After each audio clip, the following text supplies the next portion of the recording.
At 11:47 at night, Marlon Voss set his employee badge down on the desk and typed a single line to his chief executive officer. No explanation, no apology, no plan for what came after. He had spent 6 years fixing other people's mistakes at Vale Meridian, absorbing blame that was never his, and staying quiet while men with softer hands and louder voices took credit for the fires he had quietly put out. That night, something inside him had simply stopped bending. He read the message once, felt his own heartbeat in his ears, and pressed send before he could talk himself out of it. 2 words, I quit. He did not know, as he walked out of the building into the cold parking lot, that the woman who owned the company was already watching a recording of everything that had happened to him.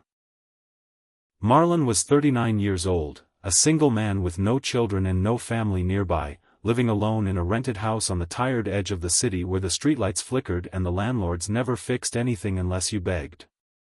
He was not a failure, though the company's official records made him look like one. He was the person who noticed the small cracks before they became disasters, the one who stayed late reconciling numbers that did not add up, the one who caught the errors that would have cost the firm dearly if they had gone unnoticed. None of that mattered to his direct supervisor, a sharp-suited man named Gideon Rusk, who had built an entire career out of standing behind Marlon's work and stepping forward whenever there was praise to collect.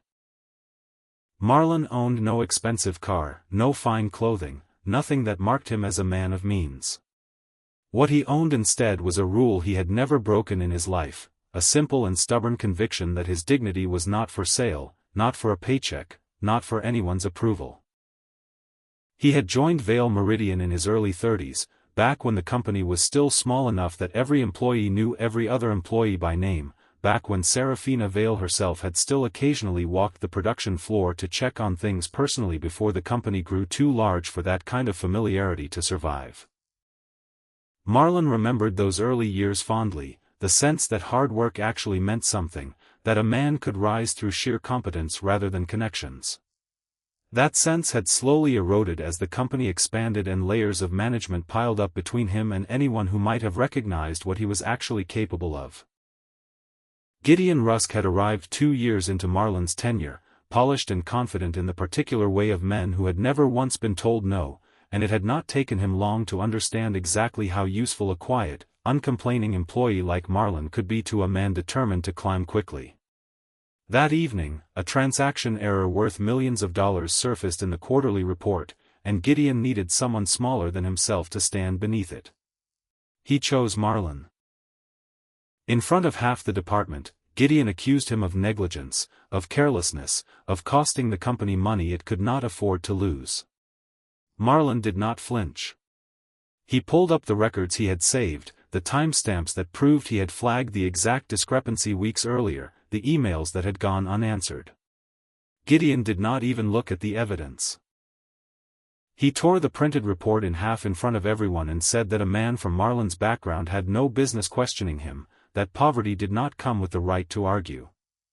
The room went silent.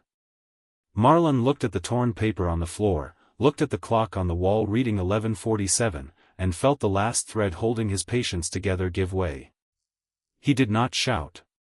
He did not defend himself again. He simply reached for his badge, set it on the desk with a quiet click that felt louder than any argument he could have made, and walked to the elevator without looking back. In the parking lot, sitting alone in his old car with the heater barely working, he allowed himself exactly 1 minute to feel afraid before he made himself stop. He had no savings to speak of, no safety net waiting to catch him, and no idea what the next morning would bring. All he knew was that he could not spend one more day letting another man's cruelty define the shape of his life. He believed, driving home through empty streets, that he had just thrown away the only thing standing between him and ruin.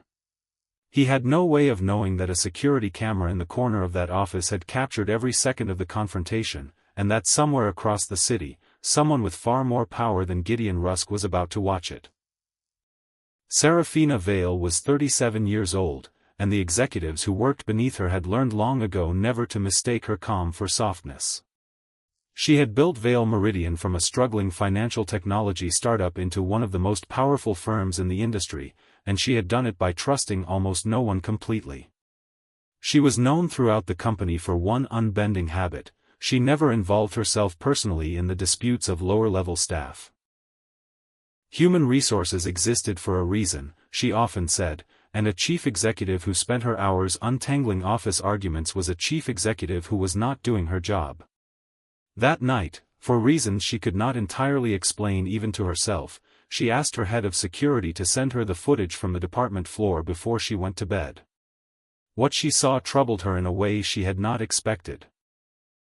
She watched a man defend himself with documents instead of anger, watched him offer proof instead of excuses, and watched a more senior employee tear that proof apart without so much as reading it. She replayed the recording twice, then asked her security team to pull 6 months of internal reports connected to Marlon Voss. What came back unsettled her further. On 3 separate occasions, an employee matching his name had submitted written warnings about irregularities in an internal payment system, and on all 3 occasions those warnings had been dismissed by Gideon Rusk before they ever reached her desk. Each time, within weeks, a costly incident had occurred that matched almost exactly what the warning had described. It was not the pattern of an incompetent man. It was the pattern of a man being deliberately silenced. She had risen to power the hard way, clawing her way through an industry that rarely made room for women who refused to soften themselves for other people's comfort, and every instinct she had sharpened over those years told her that something about Marlon's dismissal did not add up the way Gideon presented it. She trusted instinct more than most people realized, because instinct had saved her more than once when spreadsheets and quarterly projections had failed to warn her of danger sitting quietly in plain sight. Serafina pulled his personnel file next, and what she found made her sit back in her chair. His early performance reviews described him as one of the most capable employees in his division: thorough, reliable, unusually sharp, with systems that confused everyone else. Yet his most recent evaluations painted an entirely different picture, one riddled with vague language about attitude problems and poor judgment, language that read as though it had been written to justify something rather than describe someone. The metadata on the file showed edits made after the fact, changes that did not match the timeline they claimed to represent. She called Gideon directly, her voice even and unreadable, and asked him plainly why a man he described as difficult and unmotivated had never once been formally disciplined until the exact week he tried to leave. Gideon stammered that Marlon Voss was simply a disgruntled employee who had never fit the culture of the team. Serafina asked one more question, quiet and precise, wanting to know why, if the man meant so little, Gideon seemed so unsettled by the idea of him walking away for good. Gideon had no answer for that. The silence on the other end of the line told her everything his words had tried to hide. She thanked him for his time, ended the call, and sat alone in her office with the growing certainty that something far larger than one bitter manager was operating inside her company. She gave a single instruction to her assistant that night: do not contact Marlon Voss under any circumstances, and do not let anyone else do so either. Then she picked up her car keys, something she almost never did herself, and drove out toward the address listed in his personnel file. Morning came gray and quiet over the small rented house where Marlon lived, and he woke to the particular silence of a man who no longer had anywhere he needed to be. His phone buzzed with bank notifications, each one a small reminder of how little cushion he had left between himself and real trouble. He made coffee he could not really afford, stood at the window watching the empty street, and began gathering a few things to take to the unemployment office, telling himself that panic could wait until after breakfast. He had built his whole adult life around never asking anyone for anything, and the idea of starting over from nothing at 39 sat heavy in his chest. He was folding a jacket when he heard a car slow down outside, its engine smooth and expensive in a neighborhood where most vehicles rattled. He assumed it was his landlord, finally arriving about the broken water heater he had reported weeks ago. Instead, the door of a dark sedan opened, and the last person on earth he expected to see stepped out onto the cracked sidewalk in front of his house. Serafina Vale stood there in a dark tailored coat, utterly out of place among the peeling fences and dead lawns of the block, and Marlon felt his stomach drop somewhere near his shoes. She had come alone, no driver waiting at the curb, no assistant trailing a step behind her, no security scanning the street. It was simply her, standing very still, looking at the small house as though she were memorizing it. Marlon opened the door before she could knock, his voice barely above a whisper as he said her name like a question, unsure whether he was hallucinating out of stress. She corrected him gently, telling him to call her Serafina, and asked how long he intended to leave her standing outside. He stepped back to let her in, still holding the jacket he had been folding, and asked the only thing that made any sense to ask, why she was there at all. She looked around the small, sparse room at the second-hand furniture and the stack of unopened mail on the counter, then looked back at him and said that he had done something the night before that no one else in her company had ever had the courage to do. He assumed she meant resigning and told her so, but she shook her head slowly. She told him that he had not quit because he failed. He had quit because he had discovered something that could bring her entire company down, and rather than sell his silence or bury what he knew, he had chosen to walk away with nothing rather than participate in it. Marlon felt the floor tilt slightly beneath him. Serafina set a thin folder on his kitchen table, and when he opened it, he found printouts of financial data that had clearly been altered, transaction logs that did not match the official record, and at the bottom, a digital signature bearing his own name on documents he had never seen in his life. His hands went cold as he understood what he was looking at. Someone inside Vale Meridian had forged his authorization on records tied to exactly the kind of fraud he had once tried to report. Serafina watched his face carefully as the pieces settled into place for him, and when she finally spoke again, her voice had lost its corporate edge entirely. She told him plainly that he had not resigned out of weakness the night before. He had resigned because he had stumbled onto something dangerous enough to threaten everything she had built, and instead of using it, he had simply walked away rather than let himself be used. It was, she said, the first honest thing anyone inside her company had done in longer than she cared to admit. Marlon pulled out a chair for her, though neither of them sat right away, and he began explaining what he had pieced together over the previous months while everyone around him dismissed his concerns. An internal payment system had been quietly generating a stream of small transactions, each one too minor on its own to trigger any alarm, siphoning money out through channels that looked at a glance entirely ordinary. It was only when he lined up months of activity side by side that the pattern became impossible to ignore, a slow and deliberate bleeding of funds that added up to tens of millions of dollars over time. He had reported it more than once through the proper channels, and each time his concerns were waved away as a misunderstanding of routine accounting adjustments.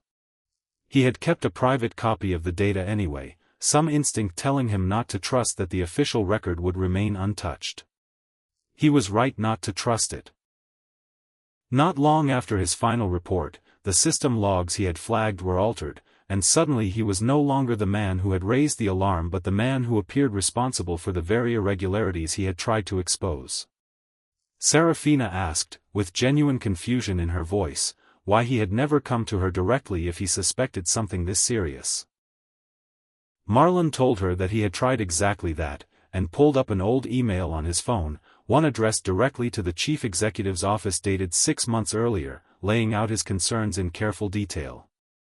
Serafina read it twice, her expression darkening with each line, because she was certain she had never seen it before in her life. That single email changed the shape of everything they thought they understood. If it had been sent and never received, someone with access to the highest levels of the company had intercepted it before it ever reached her, which meant the person responsible was not merely a mid-level manager protecting his own reputation. Someone far closer to the top of Vale Meridian was involved, someone with the authority to control what information reached the chief executive's desk and what quietly disappeared along the way. Marlon felt the full weight of what he had stumbled into settle over him, the understanding that he had not simply lost a job the night before, he had walked directly out of the blast radius of something enormous.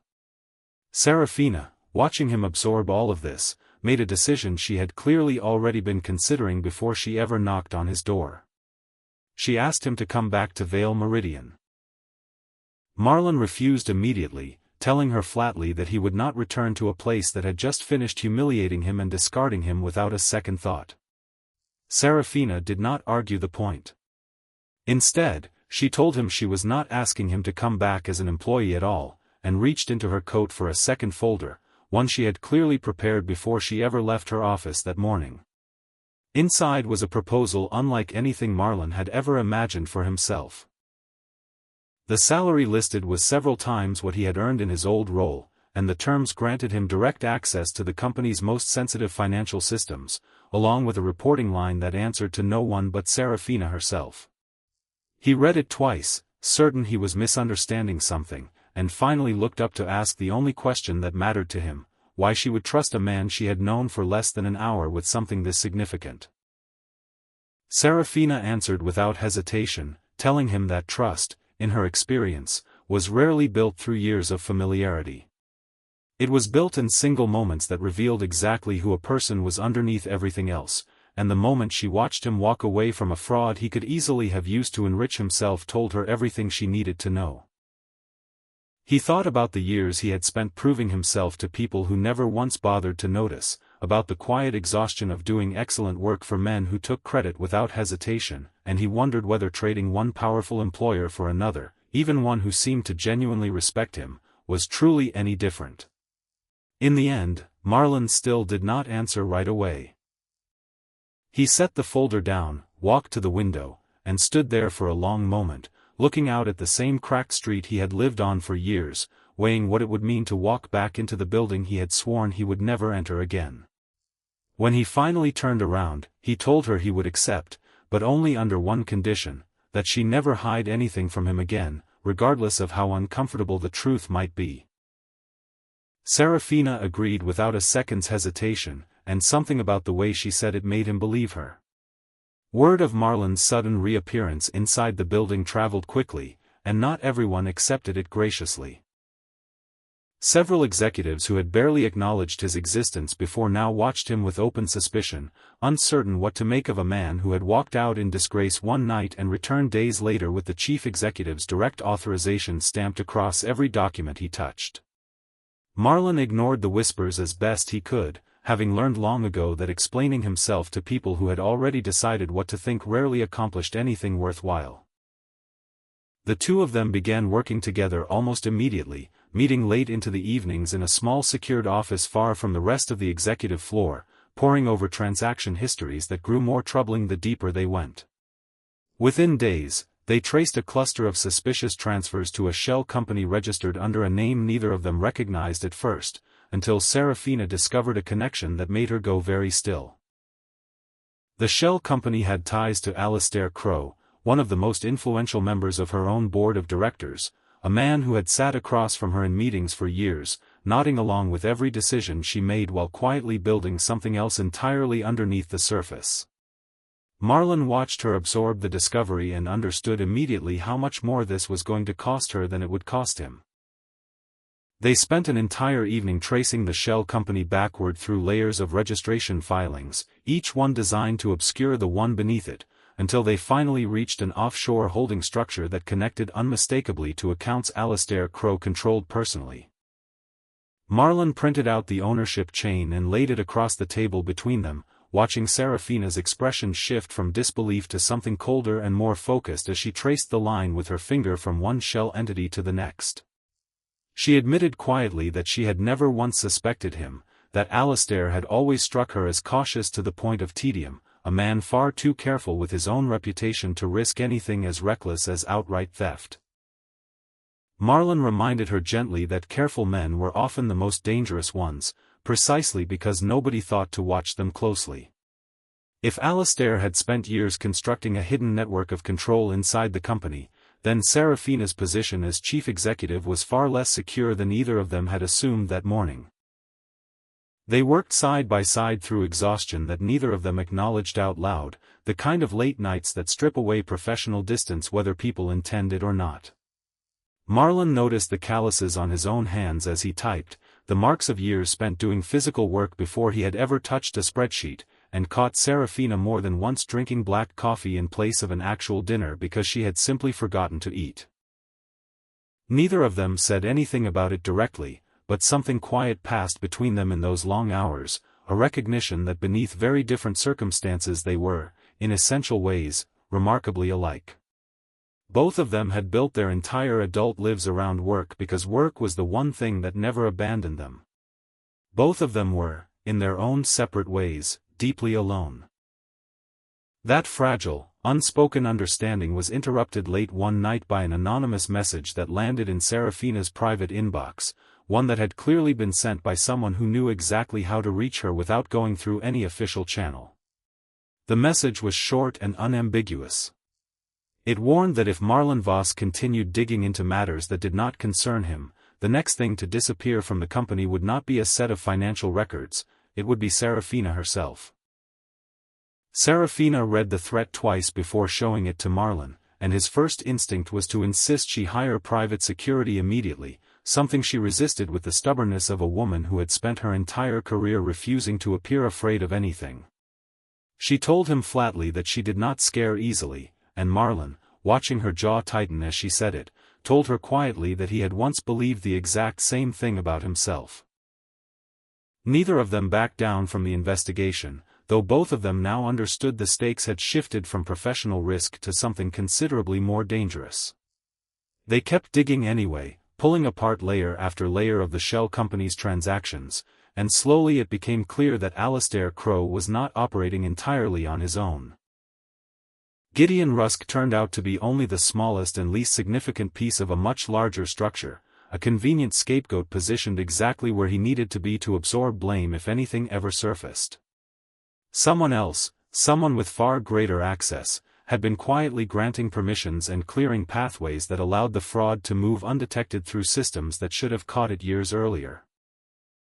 When Serafina finally traced the access logs back to their source, the name that appeared made her set down her coffee cup very carefully, as though sudden movement might make the discovery less true. It was Lucien Ward, her closest friend inside the company, the man who had advised her through every major decision of her career and whom she had trusted without question for longer than she could remember. The betrayal hit her harder than anything Alistair Crowe could have done alone, because Lucien was not merely a colleague. He was the person she had called in the middle of the night during the hardest years of building the company, the person she had genuinely believed would never turn against her. For the first time since Marlon had met her, Serafina did not look like the composed, untouchable chief executive the entire industry feared and respected. She looked like a woman quietly falling apart at the exact center of everything she had spent her life building. She asked him, in a voice stripped of all its usual armor, why every single person she had ever chosen to trust eventually found a way to betray her. Marlon did not offer easy comfort, because he understood by then that easy comfort was not what she needed. He told her carefully that perhaps the problem was never her judgment of character so much as the fact that she had always surrounded herself with people who were strong in the ways the world rewarded, ambitious, polished, impressive on paper, without asking whether strength like that always came paired with loyalty. Serafina looked at him for a long moment and asked what made him different from all of them. Marlon answered honestly that he did not think he was particularly strong at all. He simply had never learned how to sell the parts of himself that mattered most, no matter how much it might have cost him to hold on to them. The moment between them was interrupted by a call that made Serafina's face lose what little color remained in it. The voice on the other end did not identify itself, but the message was unmistakable. If she wanted Marlon to remain safe, she needed to withdraw from the investigation entirely and let the matter disappear the way it was clearly meant to. Serafina hung up without responding and sat in silence for a long moment, staring at nothing, before she finally told Marlon what had been said. For the first time since this had all begun, Marlon watched real fear cross her face, not fear for herself, but fear for him. Serafina wanted him gone from the city entirely, insisting he take whatever resources he needed and disappear somewhere safe until the entire situation resolved itself one way or another. Marlon refused before she had even finished explaining the plan, telling her plainly that he had spent his whole life running from people who thought they could push him around simply because he had nothing to lose, and he was finished running from anyone. He intended to use exactly the skills that had made him dangerous to Alistair and Lucien in the first place, tracing the digital trail of every transaction they had tried so carefully to hide. Working through the night, he eventually located a hidden server that had been deliberately kept off the company's official network, a server that revealed something far more urgent than either of them had anticipated. Buried inside its records was evidence of a special board vote already being organized, quietly scheduled to strip Serafina of her position as chief executive within days. The plan was worse than a simple removal. Every fraudulent transaction Marlon had traced was being carefully arranged to point directly back to Serafina herself, transforming her from the victim of an elaborate scheme into its primary architect in the eyes of the board and eventually the public. He read through the scheduling documents twice, half hoping he had misunderstood something, but the language was precise and deliberate, drafted by people who clearly had experience making corporate maneuvers look procedurally clean even when their intentions were anything but honest. Every signature required for the vote had already been quietly collected in advance, every board member either persuaded, pressured, or kept conveniently uninformed of what the full picture actually looked like. Marlon understood, staring at the timeline laid out before him, that they had less than 2 full days to act before the vote made everything irreversible. He and Serafina spent the remainder of the night constructing a plan of their own, one that split their efforts in 2 directions at once. Marlon would attempt to breach the company's internal data systems directly to secure irrefutable proof before it could be erased, while Serafina worked to delay the board and keep them from moving the vote forward any sooner than necessary. Somewhere in the exhausted hours before dawn, something shifted permanently between them, a trust built not out of romance or convenience, but out of having stood, quite literally, on the edge of losing everything together. Before Marlon left to attempt the breach, Serafina asked him quietly, almost hesitantly, where he thought he would go once all of this was finally over. He admitted he honestly did not know. She told him just as quietly not to go too far. Marlon looked at her for a long moment, and neither of them said anything more, because some things did not need to be spoken aloud to be understood completely. He left for the data center with her words settled somewhere in his chest, a small warmth he had not expected to feel in the middle of so much danger. He managed to gain access to the hidden server exactly as planned, only to watch in real time every file on the screen begin vanishing before his eyes. Someone had detected the intrusion. Before he could even process what was happening, he felt rather than heard someone standing directly behind him in the darkened room. Marlon returned to the office the following evening, driven by a stubbornness that refused to accept the earlier defeat as final, only to find the primary server wiped completely clean, every trace of the incriminating data gone as though it had never existed at all. For a long, sick moment, he believed the entire effort had collapsed around him. Then he remembered something small. An old backup system installed years earlier and long since forgotten by nearly everyone in the company, a redundant archive nobody had bothered to decommission because nobody remembered it still existed. He accessed it with hands that would not quite stop shaking, and there, intact and untouched, was every piece of data they had feared was lost forever. For a moment he simply sat staring at the screen, afraid to move in case the files vanished the same way the others had, afraid this small mercy was somehow a mistake that would correct itself the instant he looked away. He copied everything twice onto 2 separate drives, kept in 2 separate pockets, a habit born from years of watching things disappear the moment he trusted them to stay put. The archive did more than simply preserve what had been erased. Buried within its older records were entries stretching back further than either of them had thought to look, transactions and access logs dating to a period long before Marlon had ever noticed anything wrong.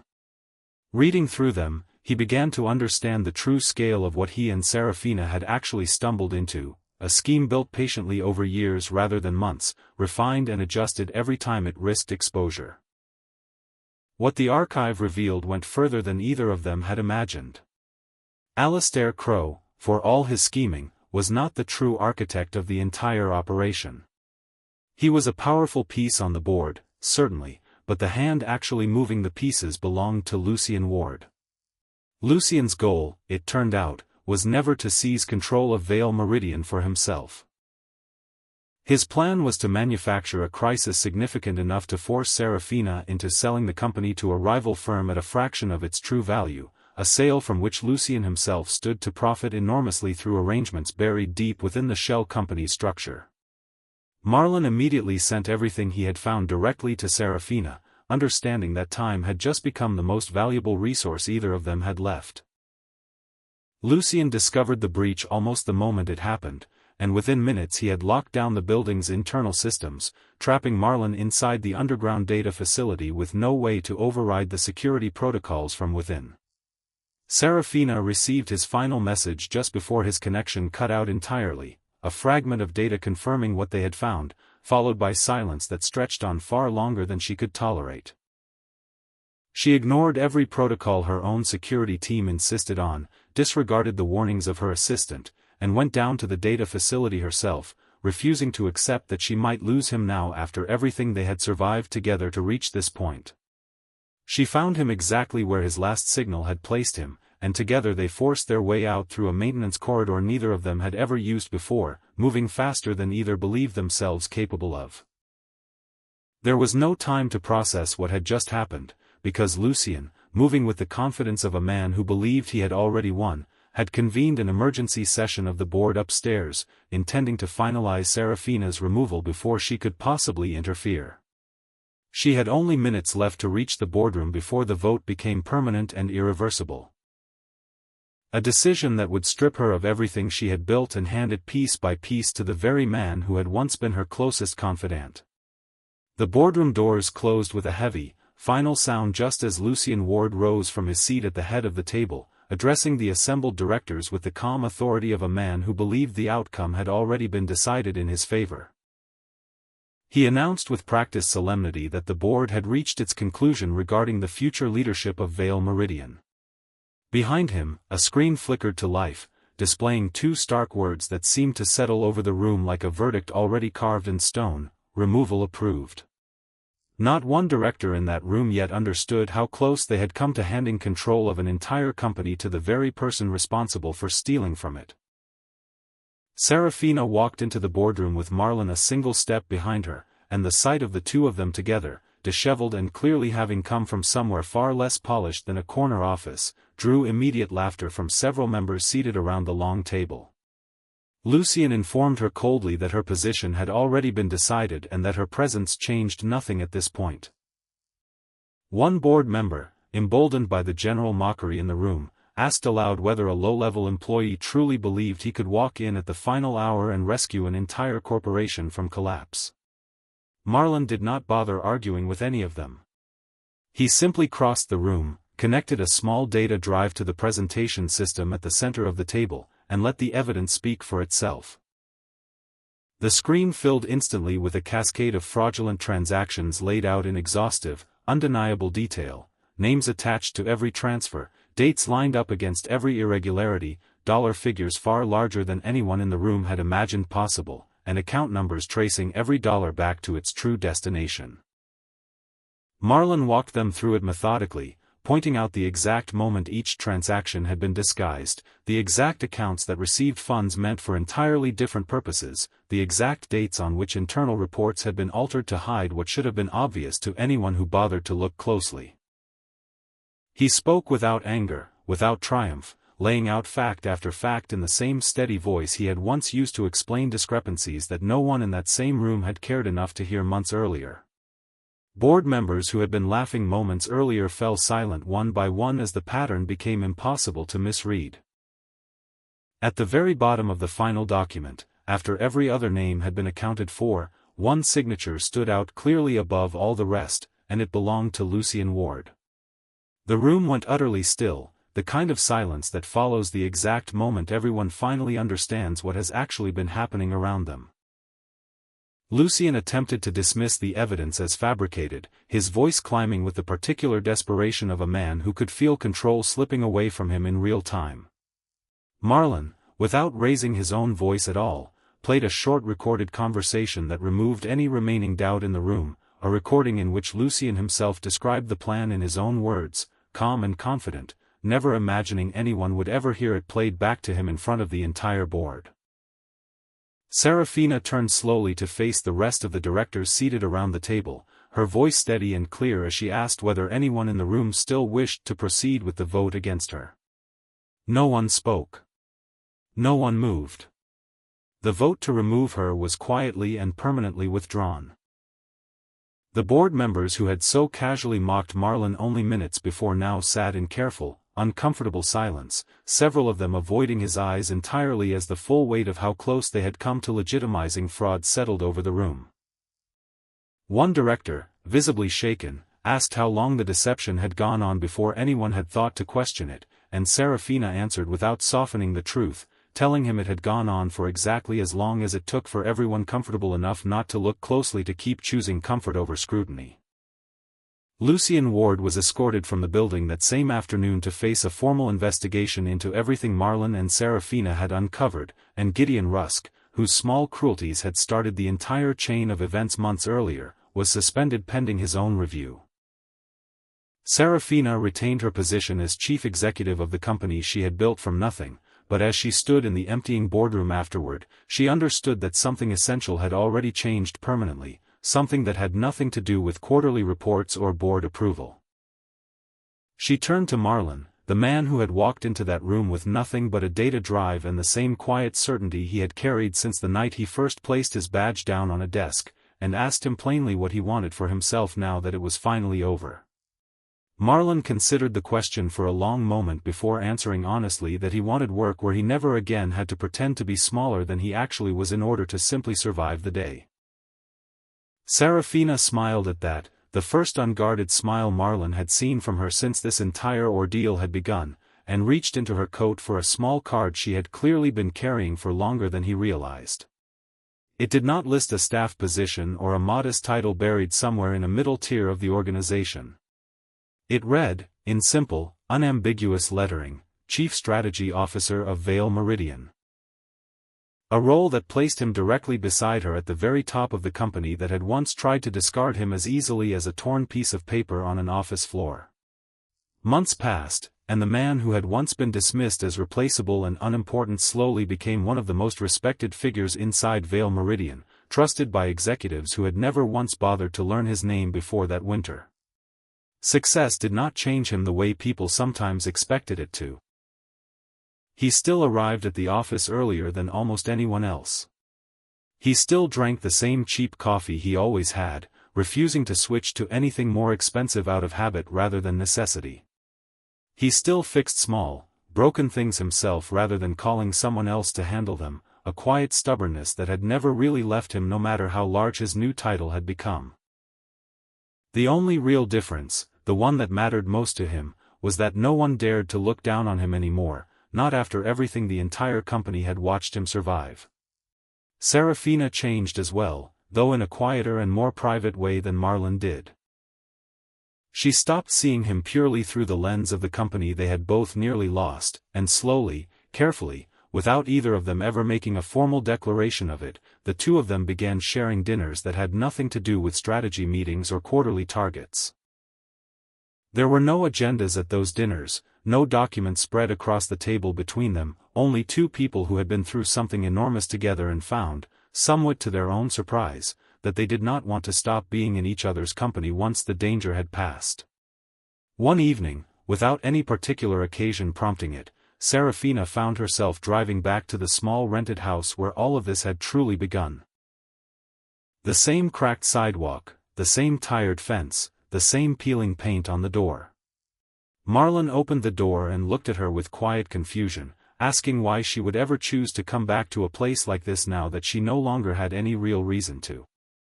Serafina told him softly that this was the exact spot where she had first met him, standing in a doorway with nothing left to lose and still somehow refusing to compromise who he was. She said she wanted to remember the man who had opened his door to a stranger on the worst morning of his life, before any title or salary had ever entered the picture between them. Marlon laughed quietly and admitted that he still did not have very much to offer anyone, even now. Serafina stepped closer to him on the narrow porch and told him simply that he had her. Marlon thought back, standing there on the porch, to every version of himself he had been forced to become just to survive the years before this one, the version who apologized for mistakes that were never his, the version who stayed quiet while credit for his own work walked out the door in someone else's hands, the version who had genuinely believed that people like him were not permitted to expect more from life than simple survival. None of those versions of himself existed anymore, and he understood, looking at Serafina standing on the same worn porch where they had first truly seen one another, that he did not want them back. Neither of them said anything else for a long moment, and neither of them needed to.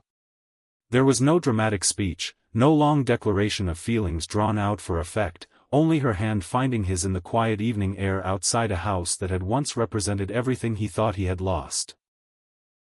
Marlon understood, standing there, that she had not come back into his life to rescue him from anything. She had come back to help him build something new together out of the wreckage of everything that had nearly destroyed them both.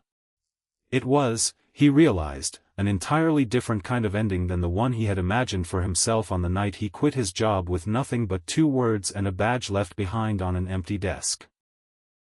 A year later, Marlon stood inside the largest boardroom at Vale Meridian, the same room where he had once been laughed at by men who assumed a poor man in wrinkled clothes had nothing meaningful to offer them. Serafina sat at the far end of the long table, watching him with quiet pride as the newest members of the board settled into their seats for the first time. She did not introduce him that day as an employee or even simply as her chief strategy officer. She told the room, in a voice that carried the full weight of everything the two of them had survived together, that this was the man who had saved the entire company on the night every single person around the table had already turned their backs on her. Marlon met her eyes across the length of the table, and she smiled at him in a way reserved only for him.